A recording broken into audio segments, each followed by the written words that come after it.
పరితపిస్తూ తపస్సు చేయాలని ప్రయత్నిస్తుంటే ఎందుకు చెడగొడతాడు, ఎందుకు ఇలా ఒంటి మీద వాతలొట్టేట్టుగా కొట్టిస్తాడు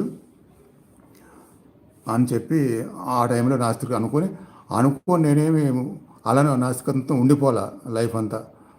మళ్ళీ నెక్స్ట్ డేనో లేదా ఆ తర్వాత రోజు 2 రోజుల కల్లా మళ్ళీ అదే గురువు దగ్గరికి వెళ్ళి మీరు ఇన్ని చెప్తున్నారు, మరి ఇలా చేస్తే ఎందుకు ఇలా కొట్టారు, వద్దన్నారు, భగవంతుడు ఉంటే అలా అవ్వకుండా చేయాలి కదా,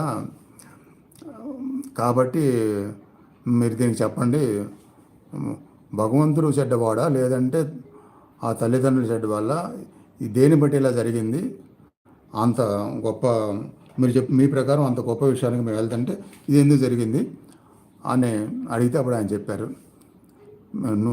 నీ చెప్పిన 2 పాయింట్లు ఏది కరెక్ట్ కాదు, భగవంతుడు చెడ్డవాడు కాదు, అట్లానే మీ తల్లిదండ్రులు కూడా చెడ్డవాళ్ళు కాదు. ఎప్పుడు మీ తల్లిదండ్రులకి కడుపు ప్రేమ ఉంటుంది, ఆ ప్రేమతో ఎక్కడికో వెళ్ళిపోయి కనపకుండా వెళ్ళిపోయి ఆకలి దప్పులతో ఉండి ఎక్కడో ఏదో జరిగి చనిపోతే అది సరిగ్గా చేసినట్టు కాదు కదా, అది ఒకటి. తర్వాత సరే నువ్వు వాళ్ళు అడ్డుకోలేదు, వెళ్తావు, వెళ్ళి కూర్చొని తపస్సు అని మొదలు పెడతావు, ఏదో ఓం నమస్తే అంటూ ఓం అంటూ సినిమాలో చూసినట్టుగా చేస్తావు, అది కూడా నిజమే, సినిమాలో చూసింది కూడా అట్రాక్షన్ ఉంది అప్పట్లో అంటే మొదలు పెడతావు. తర్వాత నీకు అప్పుడు పరిపక్వత లేదు, నీ చుట్టూ ఏదో గొప్ప ఆరానో లేదంటే నువ్వు చేసిన సాధనతో భగవంతుడు శక్తి నీకు ఆల్రెడీ ఫామ్ అయి ఉందో ఏమి లేదు, ఏ పాము వచ్చి కరిసిద్ది లేదా ఇంకోటి ఏదో జరిగిద్ది, లేదు బాగా ఒక డే గడవగానే నీకు ఆకలి అయింది, దాహం అయింది, నువ్వు చేయలేవు, అప్పుడు ఏం చేయాలో అర్థం కాదు, అయ్యేమో పడతావు. అదంతా సరైన సిస్టమ్ కాదు కదా. సంపూర్ణంగా ఎలా చేయాలో తెలుసుకొని గురువు ఒక పరిరక్షణ ఏదో ఉంచుకుంటూ తెలుసుకొని అన్నీ చేస్తే అప్పుడు అందులో సక్సెస్ వస్తుంది. అలా చేయకుండా ఇలా చేసింది కరెక్ట్ కాదు కదా. కాబట్టి నువ్వు అనుకున్నట్టుగా భగవంతుడు లేకపోవడం కాదు, తల్లిదండ్రులు మంచి వాళ్ళు కాకపోవడం కాదు, అర్థం చేసుకో, అనుభవం తెచ్చుకో, కొంచెం పెద్ద అయిన తర్వాత ఎలా చేయాలో అలా ప్రాసెస్గా చేసేది తెలుసుకొని చేయాలి. ఇవన్నీ కూర్చోబెట్టుకొని ఆయన వివరించి బాగా చెప్పాడు. ఇప్పుడు మీకు 5 నిమిషాలు 10 నిమిషాలు చెప్పాను, ఆయన నాకు 2-3 గంటలు చెప్పాడు అనమాట. అట్లా ఉంది చిన్నప్పటి నుంచి భగవంతుడు వర్క్ పని ఇవన్నీ ఆ జ్ఞానంతో పెంచుకుంటూ తెలుసుకుంటూ చేసుకుంటూ వచ్చిన ఆషామాషిగా 10 మందికి ఇదిగో ఈ మంత్రం చేయండి ఇది జరిగిపోయిద్దని చెప్పే టైపు కాదు నేను.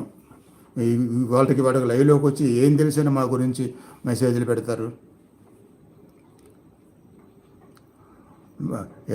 వర్క్ చేయటంలో ఎవరైతే మెసేజ్లు పెడుతున్నారో అటు సాయి కావచ్చు, ఇటు A1 తెలుగు ఇంగ్లీష్ కావచ్చు, వీళ్ళందరికంటే హార్డ్ వర్క్ 100 రెట్లు చేసిన వాడిని నేను.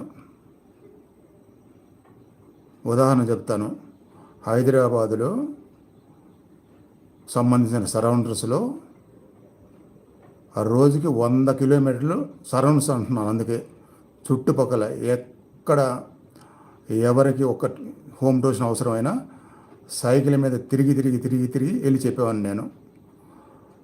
ఆ ఇల్లు గడవడానికి, ఎర్నింగ్ చేయడానికి సైకిల్ మీద రోజుకు 100 కిలోమీటర్లు.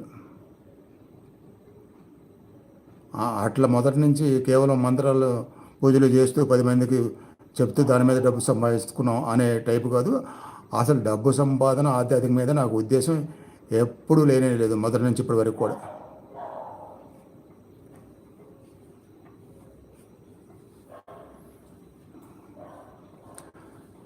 కాబట్టి అలా హార్డ్ వర్క్ చేస్తూ ప్లస్ భగవంతుని నమ్మకం ఉంది కాబట్టి ఆ భగవంతుడు హార్డ్ వర్క్కి తగ్గట్టుగానే హెల్ప్ చేస్తూ, ఇందాక అన్నాడు సాయి వర్క్ చేయకుండా ఎలా మనీ అని చేయొచ్చని, అలా అందరికీ మంచి మార్గంలో నడిపించడానికి నేను టైం బాగా స్పెండ్ చేయాలంటే ఇక వర్క్ చేయకుండా సెటిల్ అయ్యే విధంగా భగవంతుడే చేసి అప్పుడు నా చేతికి చేపిస్తున్నాడు. ఇది లైఫ్లో జరిగిన ప్రాసెస్.